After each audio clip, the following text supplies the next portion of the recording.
nuestro en este espacio de Fórmula. Alfonso tendrá mucho que comentar, que decir al respecto. Alfonso, muy buenas noches. Hola Pepe, buenas noches. Es cierto, yo creo que cuando estamos hablando sobre los hechos de esta noche trágica de Iguala, solemos centrarnos en lo que ocurre el 26 de septiembre, la madrugada del día 27, pero a mí me parece interesante el señalar que esos hechos no son sino una especie de microcosmos de lo que es la realidad, desgraciadamente, en nuestro sistema político, en nuestro país.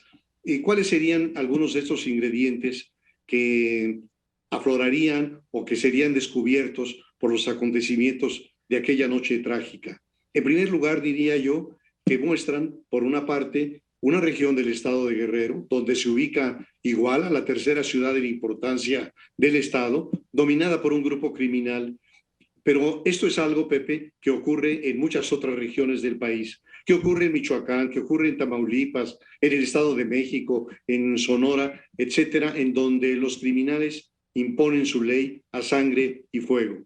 Antes de los 43 muchachos de la normal de Ayotzinapa, decenas de personas fueron desaparecidas y asesinadas en Iguala ante el silencio en unos casos y la complicidad en otros de autoridades locales y también de autoridades federales. Entonces, Iguala, ahora se sabe, se había convertido en un narcomunicipio y su policía estaba totalmente vinculada con la banda llamada Guerreros Unidos.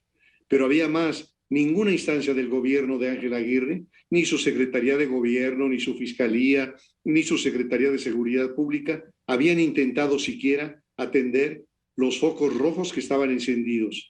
En segundo lugar, los hechos de esa noche permiten también descubrir el desgobierno y la pasividad criminal de gobernadores que, engolosinados con la plenitud del pinche poder, como decía Fidel Herrera, no ven ni escuchan lo que ocurre dentro de su territorio.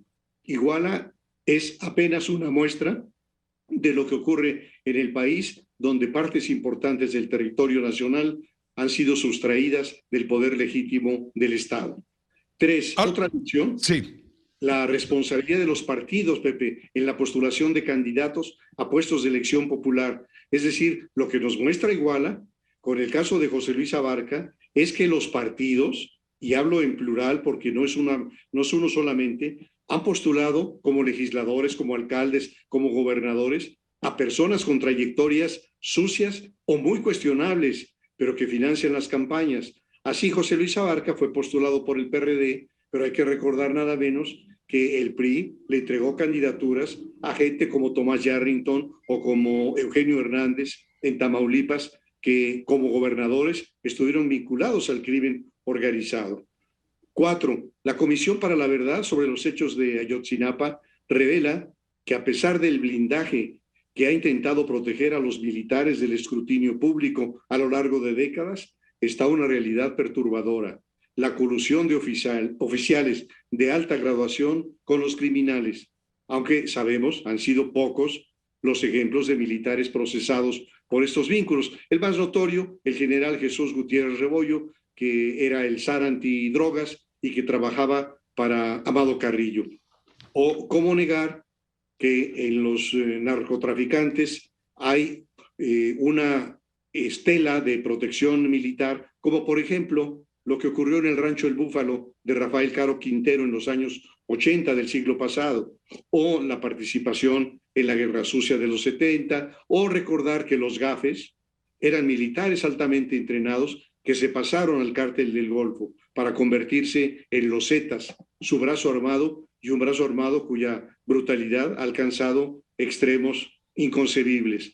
Pero está otro dato, el quinto, la realidad de la normal Isidro Burgos y de la Federación de Estudiantes Campesinos Socialistas de México, fundada, por cierto, en 1935 por militantes del Partido Comunista Mexicano. El propósito inicial de las normales rurales era darle una oportunidad a los jóvenes campesinos pobres para su mejoramiento social y económico. No se trataba solamente de formar maestros para las comunidades pobres, sabiendo que la educación es la palanca más sólida para salir de la pobreza, sino también formar luchadores sociales. guerrilleros en potencia que aspiran a seguir los pasos de dos figuras icónicas egresados de la misma Normal, Genaro Vázquez Rojas y Lucio Cabañas, quien por cierto fue también secretario general de la Federación de Estudiantes Socialistas de México en el periodo 62-63. 6. Nos muestran también los hechos de Iguala, la corrupción de los jueces y la intolerable lentitud de la administración de la justicia. La absolución de José Luis Abarca por su participación en la desaparición de los normalistas por el juez tercero de distrito de procesos penales federales, Samuel Ventura Ramos, resulta, como lo calificó Alejandro Encinas, un desafortunado acto de impunidad. Ese mismo juez ya liberó a 77 presuntos implicados, aduciendo errores u omisiones del Ministerio Público. Así que lo que tenemos al final de cuentas es una notoria ineptitud o un comportamiento faccioso de las fiscalías, la de ayer con Jesús Murillo Caram a la cabeza o la de hoy con Alejandro Gertz. Filtración de documentos, visiones contradictorias, y todo esto se ha traducido en una sola expresión que es la impunidad. Así que me parece que todo esto que ocurrió el 26 y 27 de septiembre en Iguala, lo que nos dice es una realidad, Pepe, que no cambia.